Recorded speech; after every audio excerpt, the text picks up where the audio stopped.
Well,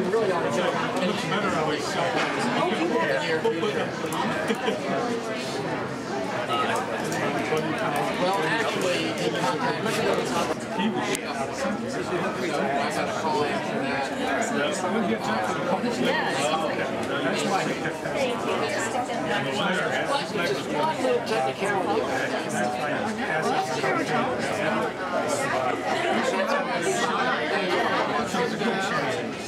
It's not good enough. Dude, you're the man of the hour, right? Yeah. One of the men of the hour. Yeah, there you go. There you go. Get a share. Slash ladies, slash men, yeah. Just follow. No, don't do that. Words, man. Stop. I don't film well or look well. You did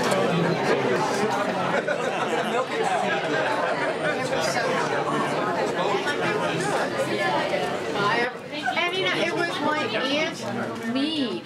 It's kind of an odd name. But it was like, that was the name of the name. Okay, everybody ready? Still never done on you. Still a bunch of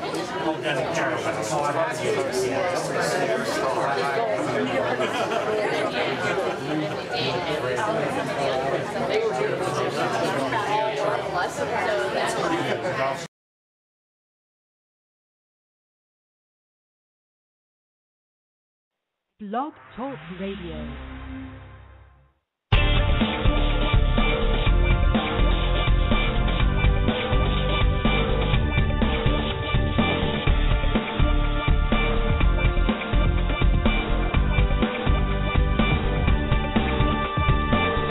Welcome to the John Carver Show. Appreciate you stopping by today. I pledge allegiance to the flag of the United States of America and to the republic for which it stands, one nation, under God, indivisible, with liberty and justice for all.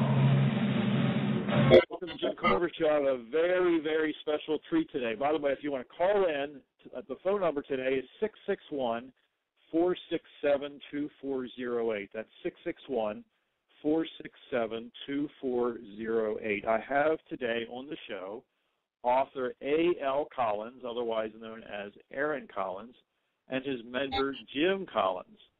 Now, that story of me meeting Aaron and Jim is pretty unique. I might get into that after a bit. Well, let me share a little tidbit of it now. It was a very interesting story. I was heading home one evening. I was about half an hour from the house, and I had this crazy hunch to go to Wendy's and get some dinner, which really didn't make sense because I was, again, a half an hour from home, and certainly I could go home and eat a meal. But you know how things happen. You know, sometimes you don't know why stuff happens. So I go to Wendy's, this particular place in Hampstead, Maryland, and I have a hamburger and whatever I had. And I noticed that the place was clean. It was spotless, and the people were very nice behind the counter there. And I said, you know, who can I tell about this place? So I got online that night or the following day and sent an email up to the main office of this place. And within a short period of time, days or so, I got a call. And lo and behold, the events evolved, and I met Aaron and Jim. So I have author A.L. Collins on the recording today on the phone, and his manager, Jim Huntington. Guys, you there? Yep, we're here. Awesome. Yep. Again, if you want to call in to talk to these guys, the phone number is 661-467-2408. Aaron, while I got you on the phone as well as Jim, tell me a little bit about your past and what got you into writing all of these books. Well, I'm afraid it's not that interesting. It's pretty much I was born and raised near Randallstown, and I wasn't really allowed to go outside much and do a lot of stuff, so I played inside a lot, and I kind of developed kind of a creative outlet and a love for storytelling because my family's they're really close-knit. They've always been close, and the sharing of stories was a very common practice in my house. So my mom would tell me stories of her past and tell me stories of her father, who I've never met, who I just actually recently learned was an author himself. He wrote more about government, but he was a very intelligent man, and I admired that. So hearing these stories, I really realized that I like how the tales behind people that motivates them to do what they do. And when I got to, I think I'd say about like the beginning of high school, I took a creative writing class, and it was crazy. I loved it. That was probably the most formal form of training I got to be a writer. And well, I mean, it kind of just evolved from there. I started writing down story ideas on pieces of paper and on walls and anywhere I could get a pencil to mark. And suddenly, it just, after meeting Jim, it just became this sort of wild ride of book writing. Jim, how did you meet Aaron, and what attracted you to his talent that was still in the infancy stage? Well, I mean, I'm the manager at the Wendy's in Hampstead, and I try to find out what makes the kids tick, and what their interests are, and what motivates them, kind of what their passion is, and we started talking, and he thrown out a lot of different ideas about wanting to be an actor or fine writing, and so I listened to what he had to say, and I used to write a few children's books when I was younger, so that kind of interested me a little bit. So I asked him, to show me some of the stuff that he had written, and he did. One day he brought in a folder that had some things in it, and I started to read it, and I thought, man, this is really good stuff, really good stuff. So that's where that's what's. That's awesome. Aaron, what inspired you to write that first book? Why don't you kind of share with us the first book and the title of the book and how you got the title and what was the evolution behind that first book? Oh, wow. Really, the first book is called Bastion, Prequel to War. The first inspiration behind that book was actually this really cool pick your own adventure book that I used to have. You remember those where I really liked the structure of the idea of picking your own adventure. And they're typically medieval, find a sword, or do you pull the lever and you try to make the right answer. So what I thought was cool is I developed this idea for Bastion, and it's going to be it's a series of books set in this medieval kind of magical area, and the best thing, pretty much the best thing about about Bastion is that later on I'm going to be able to sort of find out a way to tailor the story to be different based on each reader. And when I saw that Pick Your Own Adventure book, I was like, it'd be really cool if we could be able to make the story move in the way, have different versions of the story and fall in a way that maybe the main doesn't get with the person, maybe they fall in love with somebody else, or maybe the main character is a girl instead of a guy. And that started Bastion with a million ideas spiraled around in my head. And it took I think 6 months to write. And I started getting ideas from my friends and family. They're like, well, you should do this, or my mom, who's a huge she's a crazy huge magic buff, and she's well, no, you should have this girl have this power or whatever. And they actually pushed me along the way, and soon enough I had put together something really that I thought was really, really cool. Awesome. So you had a lot of input from family and friends, evidently. Oh yeah, definitely. Been biggest supporters by far, and I've been lucky enough to have people like that to tell me, show me that hey, this isn't crazy, it's okay to have dreams. And I was actually really surprised because my mom is she's so she's pretty realistic. My dad is mom are they're the exact opposite. My mom has always got a concrete shelf life back plan, 3 plans for her backupper. And my dad's always this big dreamer. And to be honest, what surprised me was that both of my parents were like, oh, yeah, go for it. I was like, Mom, really? She's like, yeah, go for it. Definitely. You can do it. Okay. So that was really, really cool. I expected this big confrontation or, you want to be a what? But she was really great about it. And my whole family and friends I couldn't do without them, really. That's awesome. Jim, what's been the response with all of the books Aaron has written? What kind of response are you getting from the young people and from all ages involving his books? It's been really, really positive because in the business that I work in, we have a lot of young people, and I think that they really look up to Aaron. They see that, and of course everybody talks about what they'd like to do in life, and they want to do this or they want to do that. And I'm not sure if they really believe him until he brings in a copy of his book or one of his books, and three of his books are sitting there, and they see his picture on the back cover, and it's like, oh my gosh, you really are an author, or you really did write these books, and it's been really positive. We've done so many local, author appearances and book signings, and the support from just the local community has been just fantastic. I mean, they've really come out in support of Aaron. I mean, it's. They come through the drive-thru at the restaurant. Oh, I know you're the author. You're A.L. Collins. Or we set up a little booth at the local Hampstead days, and it was really cool to see so many people milling around his booth. He had lines of people and people walking around carrying his books, and it was just really exciting to see somebody that young that's got their act together. That's awesome. I mean, it's really Aaron, fun.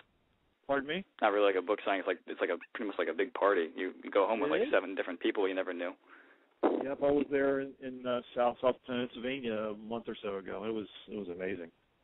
Well, Aaron, explain to us how you actually write. Is it every day? Is it when you get a whim to start writing? Explain to us folks who don't write a whole lot how you actually do it. Well, yeah, it's a good question. I don't know how I really do it either. It's the creative process is difficult for me when it comes to the point where, I do work there, and it's hard to juggle sometimes. Nothing's more disappointing than going home and after a long shift at work and saying, okay, you know what, I got some work done, and then writing until about 5 or 6 in the night, and then realizing that you were so tired that everything you wrote is not really up to standards or up to par with what the rest of the book gave you. So you end up, there's plenty of nights where I came home and I scrapped like 3-4 chapters because I was like, what is this? It was just like, I was too tired to do anything. Typically, on a writing, I have a writing process where it's, I put everything down on paper first. You have to, because what I pride in my stories, besides the characters, is little details that come back here and there and that really stick out because you go, oh, yeah, that's what that was for. So I have to put down everything onto lists and papers and folders and timelines. And then I have all these details, and they're highlighted in different colors, and I re-highlight them where they come back in the story later on. So, a certain type of hair color that's important in the plot is highlighted in red, and it comes wherever it's important, I highlight in red. So it's and takes a lot of time and a lot of thinking. But after that, typically what I do is after narrowing down the characters and their roles with each other, the relationships that they have with other characters in the book, and forming storylines based on that, typically I start organizing, and it's like a cut and paste kind of thing where I go through the story and see what fits where, and some of it makes it, some of it doesn't. And you go back and pretty much fine-tune after the book is written, which is the hard part because you edit and you edit and you edit. And when you have a story that's so, that's just where a story where its strong point is detail, you can't overlook anything because if you have any plot holes, small details can easily turn into plot holes. So you have to be really careful, but it's a lot of editing. And then after the finished product's done, I read over it again. It's pretty crazy. Now, what or who taught you how to color code parts of the book when you write it out longhand? Well, I mean, not really anybody. I kind of picked that little quirk on my own. I did do that with highlighting in high school, though. My entire folder was highlighted, and then that kind of became kind of redundant because if my entire folder is highlighted, you don't know where the important information is. So I think I kind of just like perfected the things I learned from her and added in some color-coded stuff because my dad's crazy organized, and I think I inherited that. That's good. Now, if you could, tell us all a little bit about each of your books. You told us about the first one. Why don't you go down the list of the books that you've written and give us kind of a bird's eye view of what these books are about for those who have never heard of A.L. Collins. Okay. Well, the first book I wrote was Bastion Prequel to War, which is a sword and shield magical adventure. That one is probably one of my favorites. It's set in this huge world where there's this kind of dark magic that people are crazy scared of, and the entire world has kind of lost its memory and originated, and it comes back as a threat. Bastion is set for quite a few sequels, actually, and that's the one where I want to kind of bridge it to the fact where it'll, again, color coding. There is going to be the main version of the book, and there's going to be like a blue version and a green version, and that color will carry on through the entire series, even though the title changes. So you keep with the same color series, and that's like the cohesive story. But the blue version and the green version and the red version, they might be different from each other. And so pretty much that's how I kind of had that picture-and-adventure book tailored in, because if you don't like who the main character gets with in the first book, you can go to the blue version and see if you like who he picks in that one. So there's no like love triangles because, they're not always fun. But the second book is it was called Twined, and it has a sequel called Embers, and that's the Twined series. Is scheduled for about like 4 or 5 books. It gets more towards the female audience. It's more romantic than I typically do. It's about beings who need to bond with a human being in order to survive. It's typically actually it was made off the notion of love and needing other people and needing companionship. That one is actually so far been the most popular. It's really cool to write. The one after that was Scarlet's, which is actually pretty much about like tales and events from my life, about the restaurant that I work at, and people I've met and things I've learned from being alive for 20-something years, and it's really got a lot of it's got a lot of heart to it. It's a very good, easy, light read when you're having a bad day. You pick it up, and it's meant to be easily devourable and easily devoured. And you just go on with your day feeling better than you did before. That actually only has 1 book now. There's a sequel planned for I think about a couple weeks. I'm gonna start on the sequel, and the one I'm working on currently right now is Noir, and that's kind of darker, more actually kind of more horror, kind of a horror base I typically do. And it's about a girl who travels into another dimension and can keep certain events from happening, and she tries to use that power to save her mother's life because her mother's very ill. And that book is, I'm hoping to finish it up in a couple weeks. I'm really excited about it because it's kind of fancy, but there's a little bit of sci-fi in there, which I think is really interesting because you have to find the right mix of that. And I can probably give a better release date in a week or so. But yep, those are the projects so far. Now, tell me again about Embers, because that is out now, and I was at a book signing a few weeks back. Give us a little bit more information about Embers. Well, Embers is a thick book. It was probably the book that took the longest for me to write because it was my first sequel, and I kept going back to it, and typically I don't usually. It doesn't usually take me so many months to write a book, but I wanted it to be perfect, and it ended up being like 500-something pages, which is I don't know. It just seems so much smaller in my head. Embers is about Evelyn Marsh, who she just met Albert, who is a very kind of he's pretty much an enigma, and she doesn't know if she can trust him. She has a little bit of trust issues. Together, they're trying to stop this woman, Jessica, from taking revenge on Evelyn for something she doesn't know about. Jessica's taking revenge on Evelyn for something that Evelyn has no idea what she did, why Jessica hates her, and there's some very deep connections with Evelyn's family and Evelyn's friends, and that's the reason why Jessica wants Evelyn gone. It is, well, I mean, it's different to write from a girl's point of view. Very, very different. I've actually, and I was worried at first that I wasn't going to be able to get it quite right. I guess that's how I'm trying to say. I got to slow down and just breathe a bit. I'm trying to get it right because, you want to represent the female population very, very well, and you want to be able to do them justice because, when I hear the complaint most is that people don't like, flimsy damsels in distress as the main character. So I tried to keep Evelyn, feminine, and also, but she's very sarcastic and she can be snarky at times. She has a very strong sense of altruism that I really, really enjoy, and she's very, very selfless despite the hard exterior.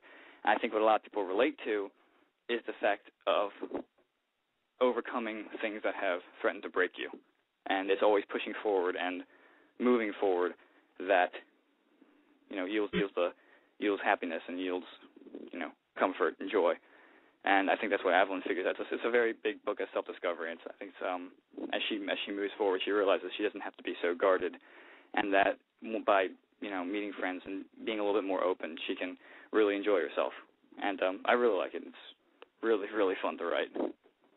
So you have a variety, obviously, of avenues that you're heading down with your books that is very, very unique, because based on my information and my studies of authors, many times an author focuses in one genre and stays there.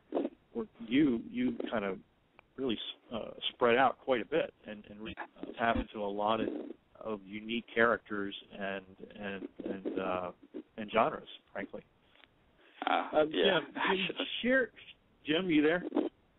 Yeah, I'm here. Share with me a bit how you, as Aaron's coach and manager, how you've been able to get his name out there and where people can go to get more information about A.L. Collins and his books and more information about him. Sure, and it's that has become really a full-time job in itself, because the marketing end of a book is really a lot of work. It's because it doesn't really matter how good the book is, and Aaron's books are really good, but it doesn't matter how good they are if nobody knows they exist and nobody knows who he is. So my task is to make sure that people know who he is and what kind of books he writes, and with all the social media that we have nowadays, there really are a lot of avenues that we can present this book to the general public, and there's a lot of media sites that are actually just dedicated towards books. There's a site called Goodreads where Aaron's gotten just quite a bit of support from all over the world. Actually, he's got fans from every corner of the world actually that have read his book and reviewed his book, and I think he's got 4 books on the market right now, and out of 5, he's got like a 4.2 rating, out of 5, which is fantastic for someone his age to have that kind of an approval rating from people of all different ages actually. So, it's a labor of love. I mean, we bounce things off each other all the time. Let's try this, or this really worked the last time, and it really is hit and miss sometimes. Some things work, some things don't, but it's pretty much just an information game. Really, it's getting that information and into people's hands, and so where they can actually see what this young man's actually done.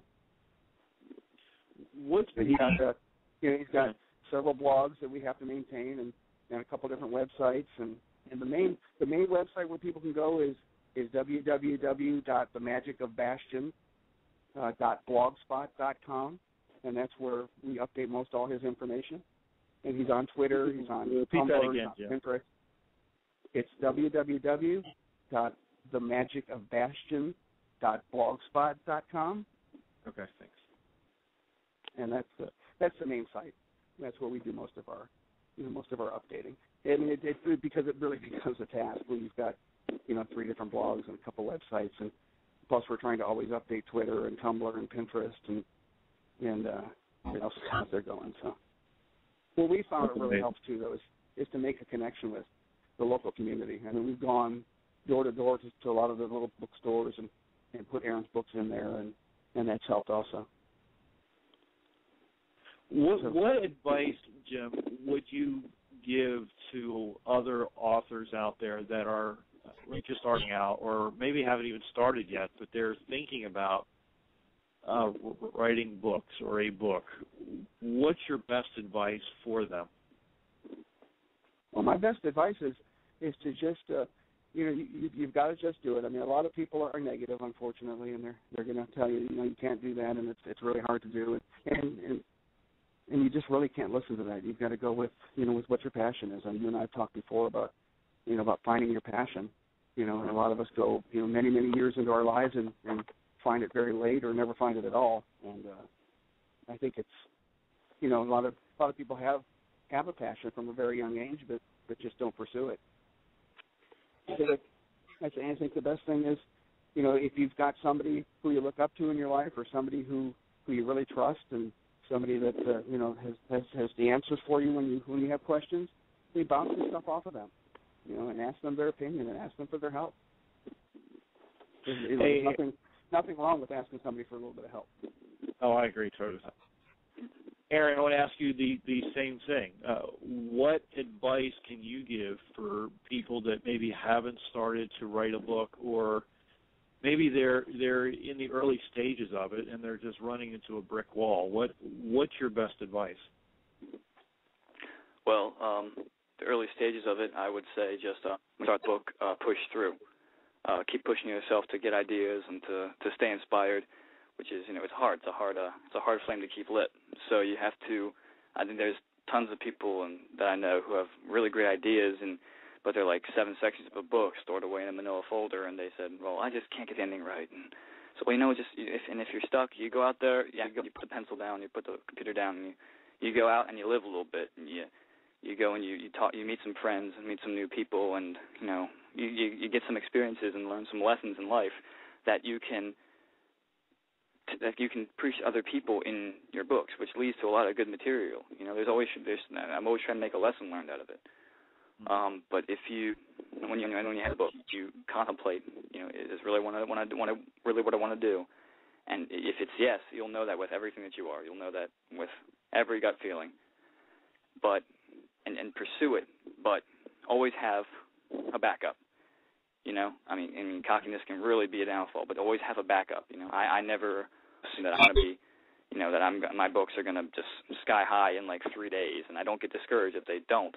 I always have a backup plan, but I try with, everything that I am to get these books out there, to make them wonderful and to make them unique, which is what I pride on. And then when you've gotten the book together and you're happy with it, and then when you've decided this is what you want to do, and you've taken the appropriate steps to do so, try to make it a reading experience that the person remembers, because it's an amazing feeling to be able to entertain somebody with things that you've thought up and leave them going, whoa, like that was awesome. Yeah. So it's really all about just following what you want to do. And sometimes people are gonna, like Jim said, sometimes people are gonna tell you that you can't do it.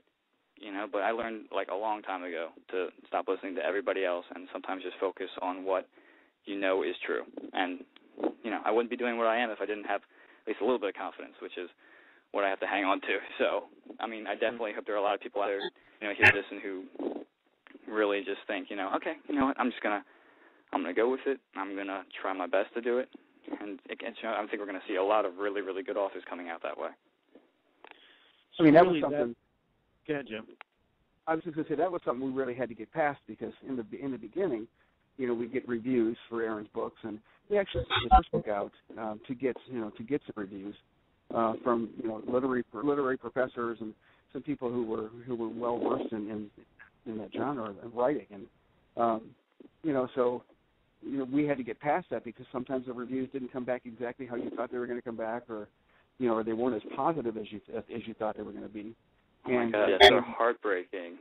I had to be the filter of, am I going to show Aaron this review, or am I not going to show Aaron this review? And so, so him and I sat down and had a lot of conversations about, how subjective writing is. It's like a piece of art hanging on the wall. Some people are going to like it and some people aren't. You can't take it personally. I mean, I need to say that, but as an author, that is you personally. I mean, that's everything that you are right there in those pages, and so it's hard to, to take a review that maybe isn't exactly what you wanted and build off of that. But, we've gotten much better at that. He's gotten much better at realizing that, everybody's, it's not everybody's cup of tea, but, his reviews are good. So really, that advice, I think, probably can bleed over into other fields, whereby Aaron was saying that you just keep at it, you keep going. So it's not just for authors, it's for really any of us who have a passion to do certain things in our life, that we have to surround ourselves with people who believe in us, obviously, and to have a certain amount of focus. Is that right, Aaron and Jim? Right. Yeah, you really do. You really have to. I mean, that's going to be the key. You really, I think if you continually surround yourself with naysayers or people that are negative, it's going to really make it a lot more difficult for you to move forward. So and you got to have a little bit of fun. Yeah, you do. Yeah, we really have best of this. So, and we gravitate to the people that are supportive and the people that are the cheerleaders for this whole book writing thing that we're doing. So. I think you just said a powerful word, Jim. That it's critical to surround yourself with people who cheer you on, who really are in your side of the field, that are rooting for you every single day. For all of us. Right. So many times we allow ourselves to be surrounded by people that are negative, and people who are doubters, and people who don't think that there's a huge world out there that we can impact, when in fact we can't, if it's just a focus on our passion. Is that right? That's correct. I mean, you have to, and sometimes that's hard, because some of the people that are the negative ones are people that are close to you. So it's difficult to, it's difficult to manage that sometimes. But you really have to, steadfastly go forward, and really do surround yourself with those positive people, because that's what you need. I mean, I'd say, that you write people off because they don't agree with what you're doing, or or they're not as supportive as you want them to be. But you really, you bounce ideas off the people that are going to be receptive. You tell people your plans and your goals and dreams to the people that are going to be there, standing there cheering for you and jumping up and down. So it just makes it a lot easier. Any other final advice as we end our show today, guys, that you can think of that would be helpful to the thousands of people that are going to be downloading the show down the road, that can help them in their areas of their lives? I would say, oh God, sorry.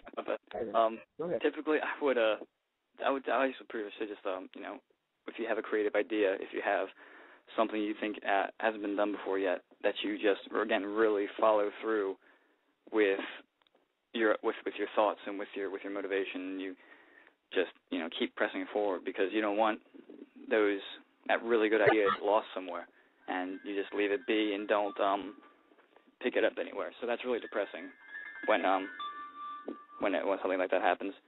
So pretty much, I say just keep believing in yourself. That's like the hustle. I can't stress that enough. You got to find that very thin margin between overconfident and confident. Sometimes that's a very, very hard thing to do. It's so easy to be nervous. So I would just say that just the butterflies come and go, but the great feeling of accomplishment just lasts forever, and it's totally worth it. Very good. What about it, Jim? Yeah, that goes for anything. It's not just Aaron and writing books. It could be a young person who wants to pursue something in art, or a young person who wants to pursue something in music. You just have to follow your dream. Continue to follow your dream, and and like you said, and we talked about before, surround yourself with those people that are going to be supportive and that are going to be helpful, regardless of what it is, whatever it is you want to do. If you want to be a dental assistant, or if you want to be a truck driver, it really doesn't matter. It's just follow your dream. If that's what you want to do, we live in a country and an age where you can do anything you want to do. You just got to follow the avenues to take you to that goal. Guys, I really, really thank you for being on the show today. If you could give me that website once again, so folks can go there and learn a lot more about you guys. Much Hooper wants to repeat that again for me. That'd be great. Sure, no problem. It's www.themagicofbastion.blogspot.com. One more time. It's www.themagicofbastion.blogspot.com. Awesome. Guys, thank you so much. And get a hold of the show, and it's going to change your life. Take care, everybody. Thank you so much.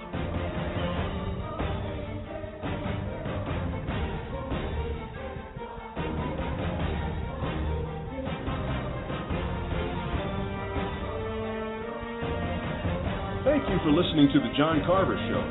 Please tune in again with Monday night for more insights and opinions on how you can reach your goals and dreams in